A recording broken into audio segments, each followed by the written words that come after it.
Esses dias eu estava em Brasília e eu falei umas coisas. Lá em Brasília eu falei umas coisas.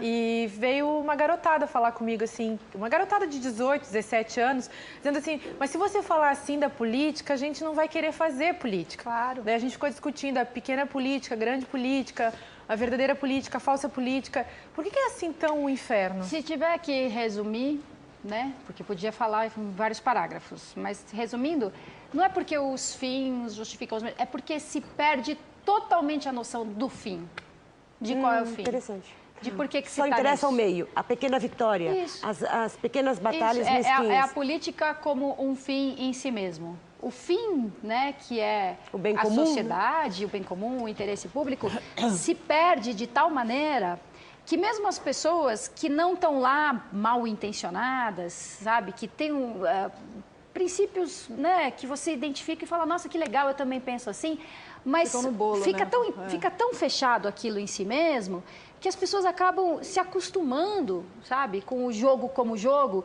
que o que mais importa é impor uma derrota ao adversário, e às vezes isso se dá pelos blocos, né, governo oposição, para simplificar muito, mas às vezes é pessoal também, e importa eu te derrotar, mas você olha, eu vou te derrotar agora, se o seu projeto é bom, se o seu projeto é ruim, não importa, eu vou te derrotar porque você me sacaneou. Tem um jogo pesado para quem vem de fora e vem cheio de boa intenção. Eu cobri o Congresso durante anos a fio e uma das maiores decepções que eu tive, um dos maiores sustos na convivência lá, foi de ver isso, como o sistema é feito para um tipo de comportamento e como ele espelha as pessoas boas. Então, as pessoas chegam muito bem intencionadas, com vontade de fazer, e ou elas entram num jogo de cartas marcadas, semelhante a esse que a Soninha está descrevendo, ou elas não votam, elas se desencantam de tal forma, elas desistem. E o sistema é feito para que provoque esse tipo de desistência. Você vai isolando, vai exilando essas pessoas, deixa elas à margem e elas vão embora. Soninha, por que você se estimula em permanecer, não obstante tudo isso que você falou e que a Mônica falou? O que te faz permanecer ali? Bom, querer outros cargos e... Porque eu acho que também não tem solução fora disso, entendeu? Porque a política te oferece caminhos e um poder e um alcance que também não é possível substituir, sabe? Ótimo que a sociedade civil se organize, ótimo que as pessoas se mobilizem, mesmo que não sejam parte de um grupo organizado, façam pressão para um lado, mas essa pressão é sempre onde? É a pressão sobre a política. Não é? A sociedade se mobiliza e cobra da política, e espera da política. E às vezes você precisa de um financiamento, né, de recurso público, às vezes você precisa...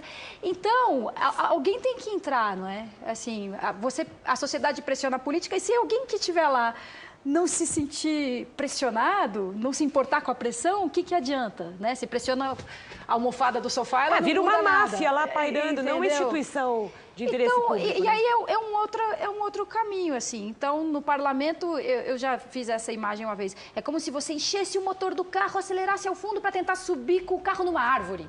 O esforço que você faz não corresponde ao resultado possível de se obter. Entendeu? Você tem que se esforçar demais para uma coisa que é inalcançável. Você não vai subir no carro com uma árvore, numa árvore com um carro.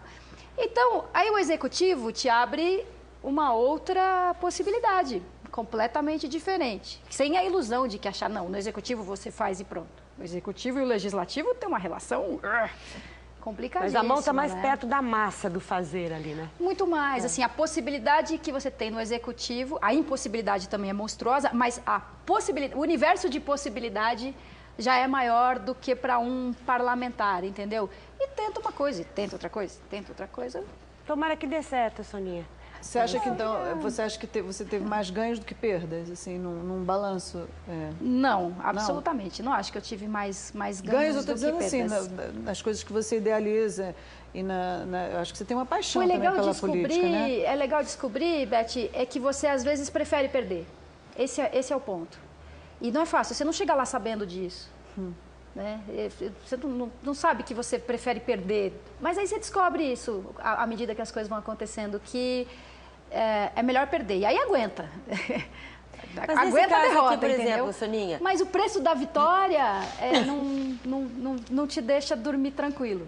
Então você perde, aí você acumula uma série de derrotas, mas se o preço de você aprovar as matérias do governo é entregar os dedos, os anéis, o braço, o cotovelo, tudo, então você não faz e joga para a sociedade e fala, olha, estou aqui paralisado, né?